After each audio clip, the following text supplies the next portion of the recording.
the family is the building block of society. So any political movement has to. Well, Reagan played a role in the destruction of the American family with no-fault divorce. He didn't do it himself overnight, man. There was a lot at work there, but I think it was a massive misstep on his part. It was.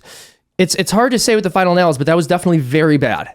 Very bad. No fault divorce ended marriage. It formalized our ending of marriage. But there were other things, like there was a massive cultural shift that happened at this time. So previously, people thought of divorce as something that was horrible, but that we should allow in certain circumstances. And I'm not even saying that's the correct vision, because I just don't believe a marriage can actually end if it's an actual marriage. But that's not to say someone who's being abused can't go live somewhere else. But my main point is there was a reinvention that happened culturally or around the time of the 1970s, where people stopped viewing divorce as this unfortunate thing that happens sometimes and that we should allow a political outlet for. And they started reframing it as an adventure, a method of self-exploration, a way to reinvent yourself rather than like something horrific that we should prevent from ever occurring. Well, I mean, some people say it's birth control. If you look up the divorce rate and like birth control, like the rate of women on birth control, it's really interesting. The charts are the same pretty much. Whoa. Yeah, well, it all like, plays a role. You could look it up and like put it on the screen. It's really interesting. It's like literally if you put them side by side, it's the same. I know that but people I would smell say, different. I would say like social media too, because I think because I mean you get like all these women that think they're hotter than they are because they have the simps messaging them every single day. Instagram filters. Yeah, so I think like it would be silly to not include that in like the destruction of the family. But also is that the destruction or is that in the wake? Can't these women still hook up with those simps that are messaging them? What do you mean? Like, what about the fact that guys are hitting on these women is different from reality? Because it makes it a global sexual marketplace. So it's not, she doesn't just have access to the men like in her town, because before it's like the prettiest guy, prettiest girl in the town marry each other, whatever. Now it's like the men are competing with men from, Dubai, like celebrities. Like how many women has, a celebrity like Drake slept with? We actually future wives, you know what I mean? We've talked a lot about this. Boy, it doesn't trigger the feminists. I talked about how dating apps have basically caused a major collapse, because what happens is it used to be that if you were a dude, you had access, men and women had access to their school, basically, the institution where they spent all of their time. So a guy is 18, he goes to college, and he has access to the women in the college network, which is mostly the college he's at, and then maybe the friends of friends. Yeah. But when dating apps emerge, all of a sudden, all of these, 18 plus young women have access to 25-year-old plus men who aren't in college, but have cars, have jobs, have salaries. And now the 18-year-old in college has to compete with a guy who's already got a career and is already established, and they can't. Yeah, I think it's really important that you pointed out birth control, because that plays a massive role in the way that we've been restructured in terms of our thinking about sexuality. So people used to recognize that the purpose of sex was unity and procreation, right? And you wanted to be with the person you were going to be with the rest of your life before you engaged in that act with them, because it makes new people, and someone has to take responsibility for those new people. What artificial contraceptives made possible was a rerouting of our collective cultural thinking about sexuality, which took it from something that was to be revered, that was beautiful, that needed social restrictions, and something that was just about the pleasure of the individual, and that only needed to be considered within the context of pleasure without actually considering its actual broader purpose, which is the creation of families. And of course, families are the building block of society. So when you corrupt people's sexual morals, you end up destroying the entire society inevitably. I mean, if you don't end up setting that train back on the rail or putting things back in the proper course, it all falls apart. You just can't do it. And we recognize this economically. Whenever a marketplace is deregulated, we say, well, this is going to result in unbearable inequalities. All of the spoils will go to some small percentage of people who happen to have the traits that the market rewards. But then when it came to the sexual revolution, no one was willing to say that. Well, when it comes to the sexual marketplace, deregulating it is going to create unbearable inequalities. And in the end, people aren't going to be happy. I get the feeling that if we made birth control illegal and made abortion illegal, it would cause devastation. Like it would cause a bunch of spousal abuse. Like a lot of the value of, I can't stand no fault divorce. I mean, it makes me, I lost faith in marriage, basically. I have no faith in that institution because she can leave whenever she wants. But if they're stuck, then won't they just be getting beat a lot? So this is the whole point of no fault divorce is a person could get divorced if they demonstrated that there was some kind of abuse occurring, right? And this is part of what I was saying earlier. I believe marriage is lifelong, but that doesn't mean that you can't go live somewhere else if a person is abusing you, right? And it doesn't mean you don't go you go to the police. Well, and the one thing too, they've expanded the definition of abuse so much that we don't even know what abuse is anymore. Like it's not just like you can include like financial abuse, because I'm doing a divorce documentary, and so it's going into like basically men that get financially ruined by divorce. And the issue is like they literally like have expanded the definition so much to include things like financial abuse. So if I'm married and he says you can't spend $5,000 on my credit card, he's financially controlling me, and that's considered abuse in family court. So it's very sad. You need to give in the US? a percentage of your income? UK, US is state by state. Wow. So like this is based in the UK. Words are violence now, so exactly. Do you think there's faith in marriage? Do you have faith in marriage? Well, I don't think marriage is marriage anymore. Like, I think that marriage, it's a whole different institution. It's basically just long-term relationships nowadays. Yeah, it's dating. I think there's truth in that. Yeah, because like if you can get out, like how is it marriage? That's like, exactly. I think the marriage doesn't exist since no fault divorce. I would argue that in the United States, our laws don't properly recognize marriage. Of course, I believe marriage still exists, but the way the culture understands it, you're not looking at actual marriages in a sense, because the person isn't truly saying for better or for worse till death do we part.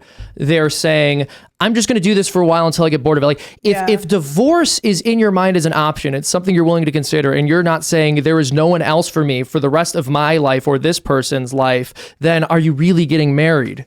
There's in the service industry, I used to work as a waiter for like a decade. And when we would finish a shift, I'd marry the condiments. He'd be like, okay, take the ketchups and marry them together, which means mix. I'd pour one into the other, shake it up. You could never undo that. That mix is permanent now. One flesh. The two became one flesh. And what does a guy get out of marriage that he doesn't get out of a long-term girlfriend if she can leave? Half her money?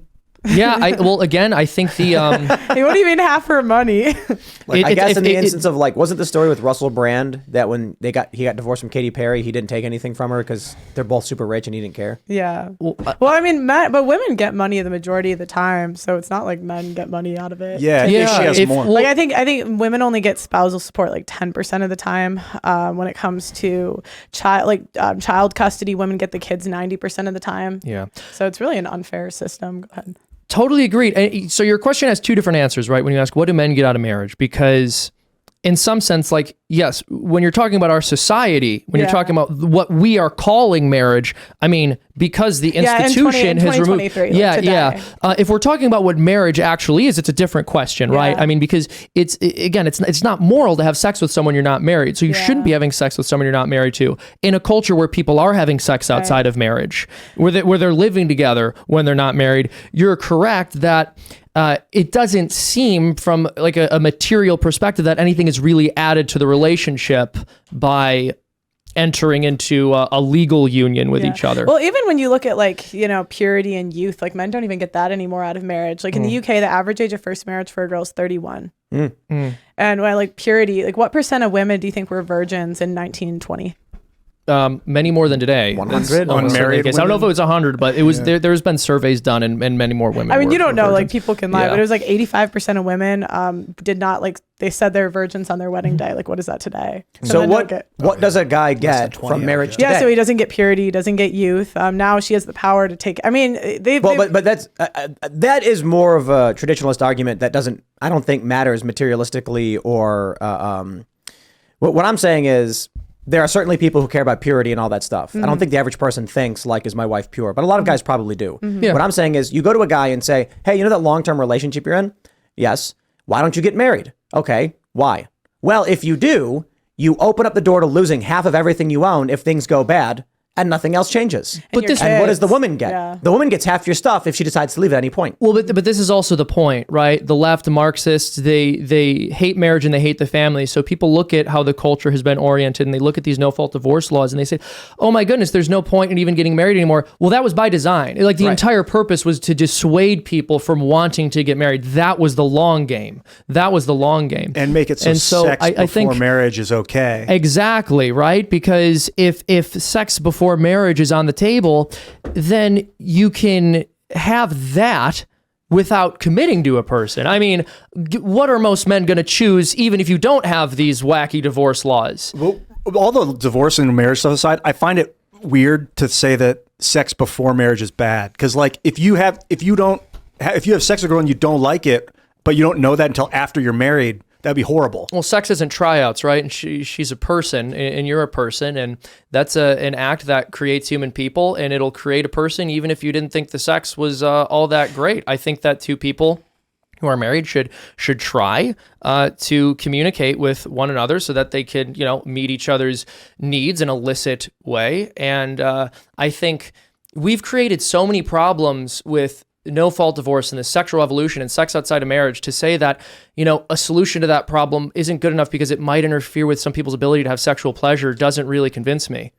And it's not even about like moral, like good or bad. It's like what outcomes does this have? And like the studies show that the best outcomes are for two people that are both virgins. But the best outcomes of marriage? Yeah, that's the true. Longest marriage. And marriage satisfaction. Because how would you know if the sex was bad if you didn't have sex with anyone else? Exactly. But that's the same exact argument feminists make. They're like, wow, that must suck, condemning your life to bad sex because you live this puritanical way. Yeah. Yeah, it is. Okay, yeah, but again, that's a horrible way of viewing sex.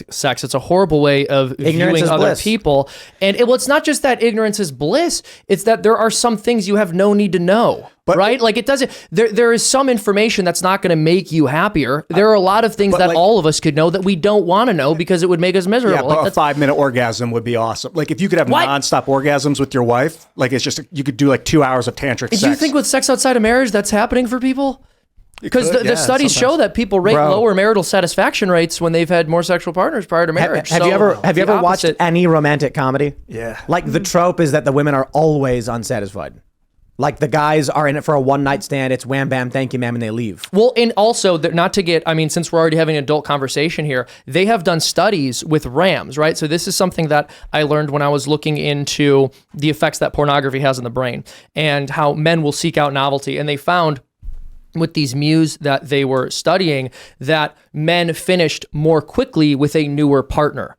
Yeah, okay. The excitement. So exactly. So I don't think I have to elaborate any further on the implications of that. Thanks for watching this clip from the Timcast IRL podcast. Hang out with us live Monday through Friday at 8 p.m. and become a member over at timcast.com for uncensored, members-only shows exclusive.